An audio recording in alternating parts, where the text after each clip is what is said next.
اپنے رب کی نعمتوں کا شکر ادا کریں. یہ ہم پر اس رب کی نعمت نہیں تو اور کیا ہے؟ یہ نعمت ہی ہے. مجھے ایمان دیا، مجھے اسلام دیا، محبوب کی امت نے پیدا کیا، تو اعلیٰ حضرت امیر سنت جیسا دامن دیا ہے، دعوت اسلامی جیسا ماحول دیا، ہم اس کا شکر ادا کرتے ہیں. جامعۃ المدینہ، یہ چھتیں، یہ کتابیں، یہ سب ہم کو اللہ تعالیٰ نے نصیب کیا. یار سوچو تو صحیح یار، میں اس کرم کے کہاں تھا قابل حضور کی بندہ پروری ہے.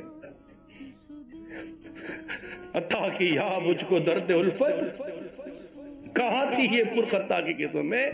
یہ دورہ حدیث شریف بیٹھ کر آپ جیسے علماء میں بیان کروں گا. کسی کے آگے بخاری ہے تو کسی کے آگے مسلم ہے. خدا کی قسم یہ اللہ کی بڑی رحمت ہے یار.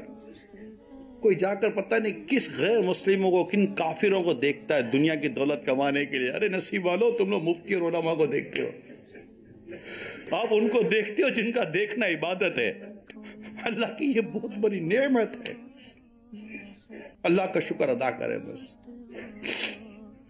اپنے اندر وہ ہم طبیعت پیدا نہ کرے جو ہم خود ہی نعمتوں کے لیے ڈسکوالیفائی ہو جائیں. کبھی بھی اپنے اس لائن کو، اپنے اس کام کو، دنیا، پیسہ، دولت، شہرت، عزت، تو جناب یہ آسائش اس پر مت تولیے گا. ساری دنیا کا سب سے امیر آدمی بھی ایک پلڑے پر بھی دولت رکھ دینا تو شاید یہ نعمت وہ نہ پا سکے. لوگ باپ کے نام سے پہچانا جائے. ہو سکتا آپ میں سے کئی ایسے ہو جن کا والد ان کے نام سے پہچانا جائے گا. ماں کہے گی یہ میرا بیٹا، یا اللہ میں اپنے پیچھے یہ بیٹا چھوڑ کر آئے ہوں، مجھے بخش دے. کیا پتہ آپ میں سے کئی ایسے بیٹے ہو جو اپنی ماں کی مغفرت کا سبب بن جائے. پڑھ لیں اور بس پڑھ کر خدمت دین میں لگ جائیں.